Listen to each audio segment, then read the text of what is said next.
The silence that followed was heavier than the grave. The siblings did not breathe, not until the hidden passage sighed wider, its hinges moaning as if the house itself were warning them to run. The pale eyes blinked again, and something stepped forward, though its body never left the shadow. Only the shape of it, tall and crooked, swayed like a figure drowned but still standing. Patrick's grip on Sarah slackened at last, and when she tore free, she realized his skin was clammy, his veins darkening more, creeping higher toward his throat. He pressed his hand against his chest, gasping. "It burns!" Inside, the thing in the passage shifted, its voice spilling out, not from its mouth, but from the walls themselves. The pact must be sealed. The ritual must be kept. The sound came layered, hundreds of whispers carrying the same words, as though the forest had lent its tongue to the house. Beth whimpered, her fingernails digging into the wallpaper. "What ritual?" The pale eyes glowed brighter. The shadow swayed closer, and with its movement came the smell of damp earth and blood. Sarah forced herself to stand tall, though her legs trembled. "Tell us," she demanded, her throat raw. "What do you want from us?" The whispers answered as one. "Blood for the debt, bone for the oath. Only one may walk away, or the forest will take you all." The air thickened. The siblings shivered in unison, as if the house itself were waiting for their choice. Timothy clenched the poker tighter, sweat running down his temples. "No," he hissed, shaking his head. "We're not killing each other. That's not happening." But the shadow chuckled, a low groan that rattled in their bones. From its chest, or what seemed like its chest, a withered hand stretched forward, skin hanging loose over long, splintering fingers. In its palm lay a rusted dagger, the blade jagged, still stained with something that glistened dark in the candlelight. It dropped the weapon to the wooden floor, the clatter echoing like a funeral bell. Sarah's breath caught. Her mother's words returned to her mind. "You've always known." And she did. Somewhere in the marrow of her bones, she had known this night would end with blood. The dagger lay between them, humming faintly, as though alive. Patrick's eyes, feverish now, locked on it. His lips moved in a whisper none of them could understand, like a prayer in another tongue. "Patrick," Beth pleaded, her voice cracking. "Don't fight it, please." But Patrick stepped forward, swaying, his body not entirely his own. He picked up the dagger with trembling fingers, his breath shallow and fast. The shadow leaned back into the darkness, retreating, satisfied, as though the next move was no longer its burden. Sarah's heart pounded so violently she thought her chest might split. She moved between Patrick and Beth, her hands raised. "Listen to me," she said, trying to steady her voice. "That thing wants us to destroy ourselves. That's the pact. That's the trick." Patrick's head tilted, his veins now black ropes across his neck. "It's not a trick," he rasped. "It's the only way." The house groaned again, louder this time. The candles flickered violently, their black flames stretching toward the ceiling. From every crack in the walls, a sound rose, a chorus of voices chanting, urging, pressing them closer to the blade. Beth sobbed. Timothy growled curses under his breath, raising the poker as if he could fight both Patrick and the shadows at once. Sarah stepped closer, her hand reaching for the dagger.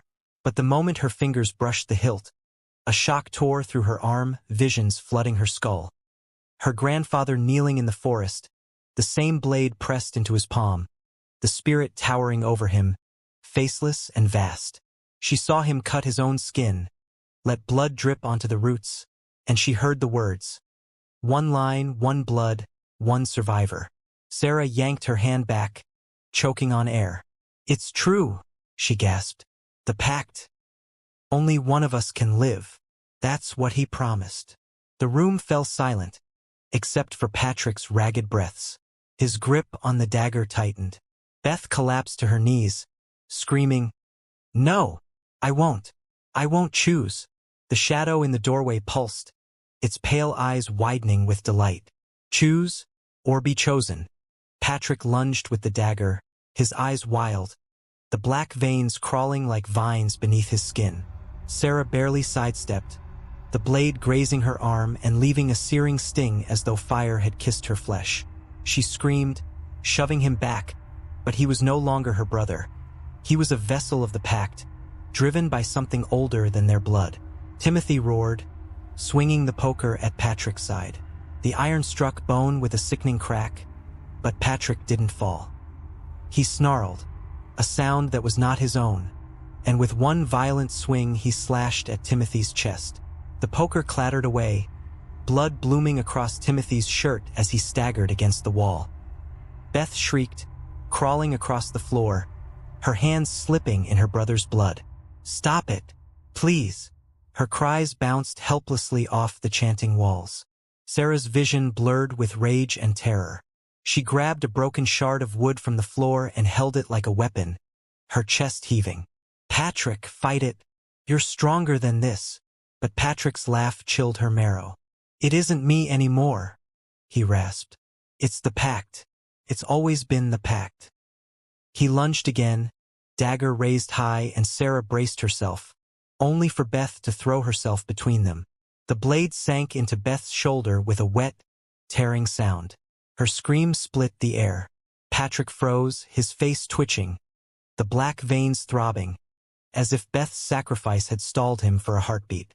Beth crumpled, blood soaking her dress, her hand reaching toward Sarah with desperate strength. "End it, before it takes us all." Sarah's body shook, torn between saving her sister and stopping the monster Patrick had become. Timothy coughed violently from the floor, his eyes wide with horror and betrayal. "Do it, Sarah," he gasped. "The pact only ends with blood." Patrick straightened slowly, the dagger dripping red. His grin was ghastly now, his teeth too sharp in the candlelight.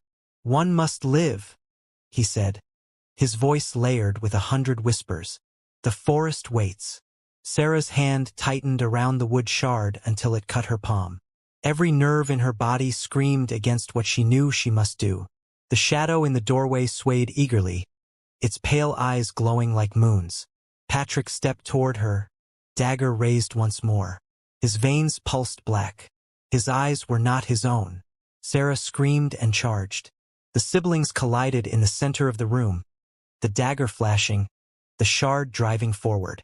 Blood sprayed across the floorboards, dark and hot, as the candles extinguished all at once. The room drowned in black. Only the sound of one body hitting the floor broke the silence. Then breathing. Slow, ragged, but alive. As the darkness shifted, the shadow's pale eyes flickered with satisfaction. Its voice rolled out like thunder through the walls. "The pact is sealed." And the breathing, whoever was left, wasn't alone anymore.